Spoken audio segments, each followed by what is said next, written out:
so. Alright everyone, so today we're going to learn how a bill becomes a law. So, today we're going to investigate the necessary steps that it takes for a bill to become a law in New York State or the entire country. So before we begin, can anyone think of any laws that exist?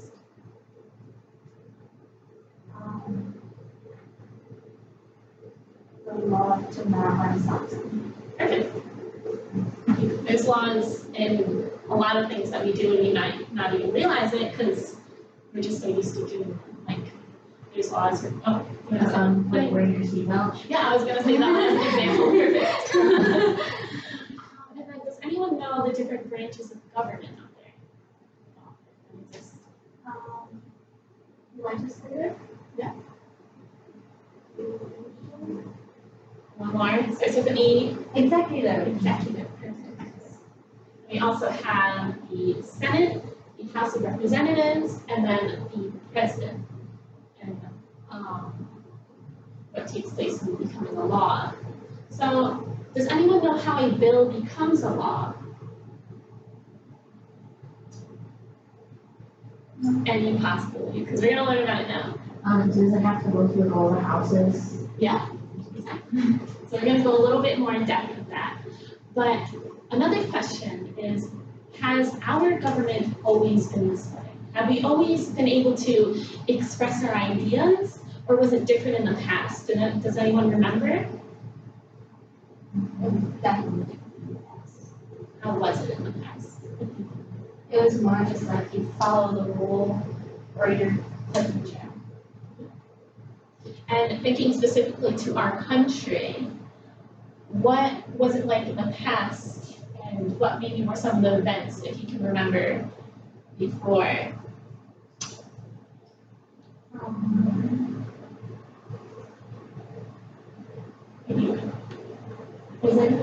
Is it the revolution? Yeah, where our country used to be controlled by Europe or England, and they mostly controlled what we were able to do in our different laws. But eventually, after the American Revolution, we divided from Europe, and does anyone know the document that was created, one of the documents that were created that helped to establish creating laws? I'm taking a guess here. Was it like that person was like an eye for an eye? Something. Well, we signed the Declaration of Independence, and also later the Constitution, which helped us establish our different branches of government and everything that happened, and also making laws. So now we're going to watch the Schoolhouse Rock video that will help to briefly explain the process a bill takes to become a law.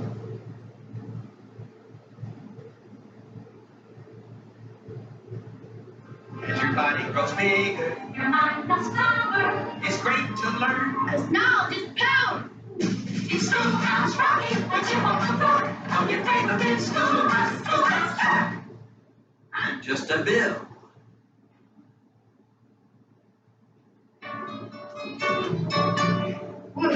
You sure gotta climb a lot of steps to get to this Capitol building here in Washington. But I wonder who that sad little scrap of paper is. I'm just a bill, yes, I'm only a bill, and I'm sitting here on Capitol Hill. Well, it's a long, long journey to the capital city. It's a long, long week while I'm sitting in committee, but I know I'll be a law someday. At least I hope and pray that I will, but today I am still just a bill.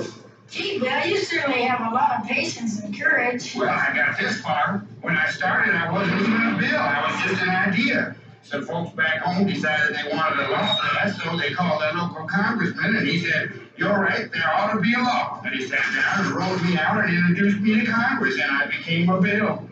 And I'll remain a bill until they decide to make me a law. I'm just a bill. Yes, I'm only a bill. And I got as far as Capitol Hill. Well, now I'm stuck in committee and I'll sit here and wait while a few key congressmen discuss and debate whether they should let me be. Oh, how I hope and pray that they will. But today I'm still just a bill.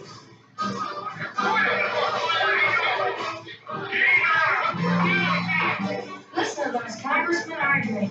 Is all that discussion and debate about you? Yeah, I'm one of the lucky ones. Most bills never even get this far. I hope they decide to report on me favorably, otherwise I may die. Die? Yeah, die in committee. No, but it looks like I'm gonna live. Now I go to the House of Representatives and they vote on me. If they vote yes, what happens? Then I go to the Senate and the whole thing starts all over again. Oh, no. Oh, yes. I'm just a bill. Yes, I'm only a bill. And if they vote for me on Capitol Hill, well, then I'm off to the White House where I'm waiting online with a lot of other bills for the president to sign. And if he signs me, then I'll be alone. How I hope and pray that he will. But today I'm still just a bill. You mean even if the whole Congress says you should be allowed, the president can still say no? Yes, that's called a veto. If the president vetoes me, I have to go back to Congress and they vote on me again, and by that time it's over. By that time, it's very unlikely that you become a law.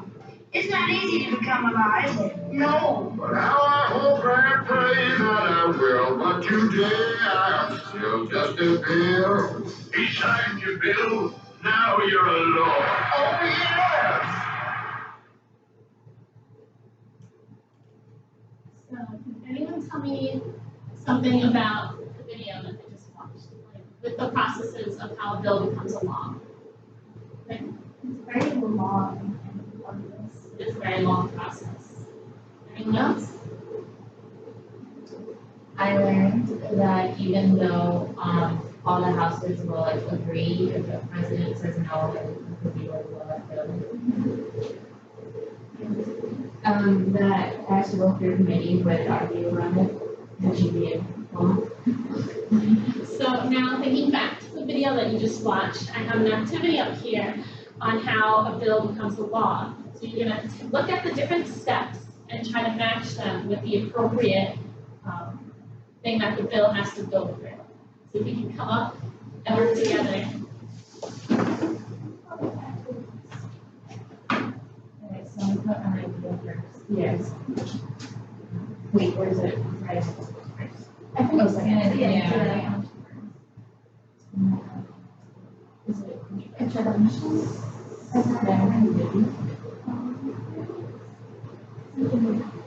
Committee and then master approval.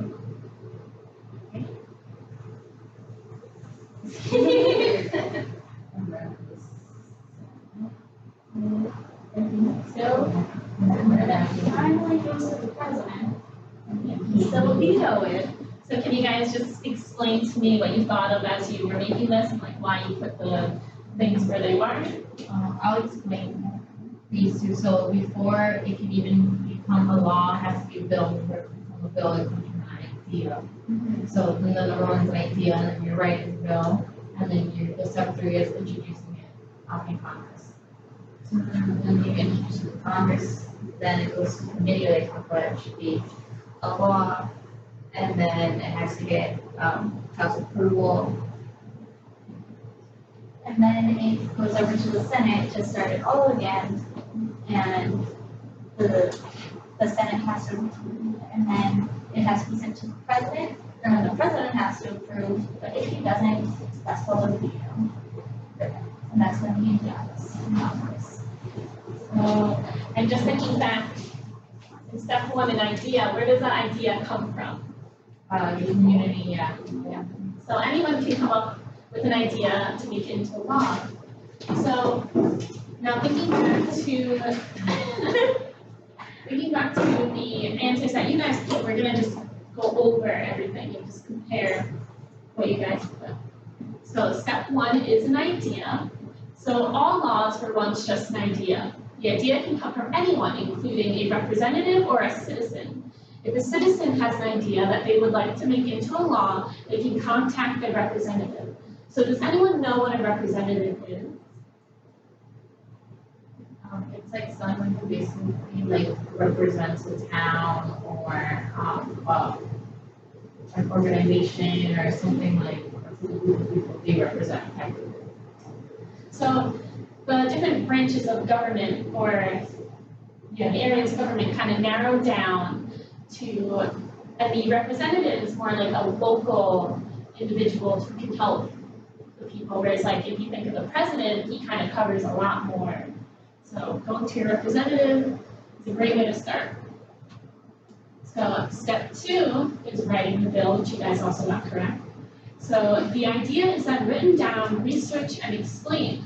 The first draft of the idea is called a bill.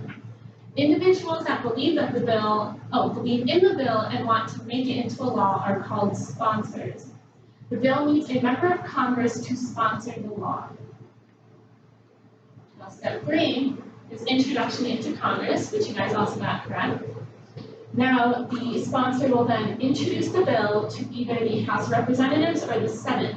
Once the bill is introduced, it is assigned a number and officially recorded as a bill. Now, step 4 is committee. Great job, guys. You're on a roll. So after being introduced, the bill is sent to a committee, which is a smaller group of Congress. The committee discusses the bill in detail, and the experts are brought in to point out the pros and cons of the bill. They may also make any needed changes to the bill. If the bill is agreed upon, then it is passed to the main chamber of the House of Representatives or Senate for approval. So step 5 is House approval, which you guys also got correct. And if the bill began in the House of Representatives, it will go here for approval. Once it is voted on and approved, it will then be sent to the Senate. And if you look at the picture, that just gives you an idea of how many people are involved in the House of Representatives. So step 6 is Senate. Perfect. Once it arrives at Senate, the bill will go through the same process it did at the House of Representatives. The bill is passed through Senate, and then it will be sent to the President.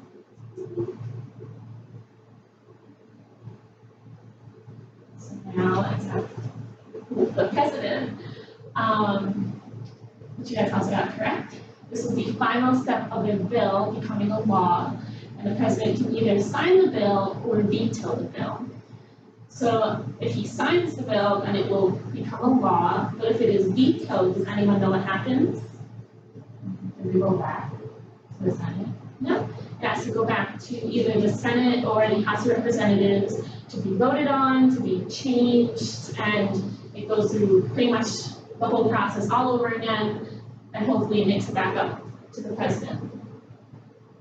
Now, veto.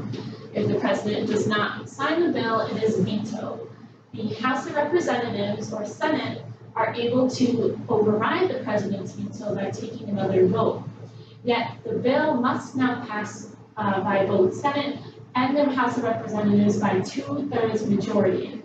So if it goes back, then it is a bit more complicated and difficult for the bill to possibly get back up to the President's office. But what is interesting is that even if the President and the Senate or House of Representatives don't agree on each other on making the bill into a law, they can kind of discuss with each other, such as if the President vetoes the bill and the Senate or House of Representatives want it to become a law, then they can also vote and override the President's veto. Does anyone know what the system is called? Which makes our Checks and balances? perfect checks and balances, which makes it our government very unique. Does anyone else know what our government is called? It starts with a D, democracy, which not too many countries are democracies, which means that our voices are very heard in the government, and also just because we have the president who is kind of seen as the leader of our country, we still have many other voices that can contribute to these kind of situations, such as making a bill into a law. Now, just to review, can anyone just go over what is the process for a bill to become a law? Okay, so first, it's an idea, then they have to write it into a bill, then they have to introduce it in Congress, then goes to the committee, which then has to get a House approved, and once that happens, it goes to the Senate, which then goes to the president, and then the president can either sign that or veto it, and if he vetoes it, then it goes back to the House of Representatives or the Senate. And does anyone have any further questions?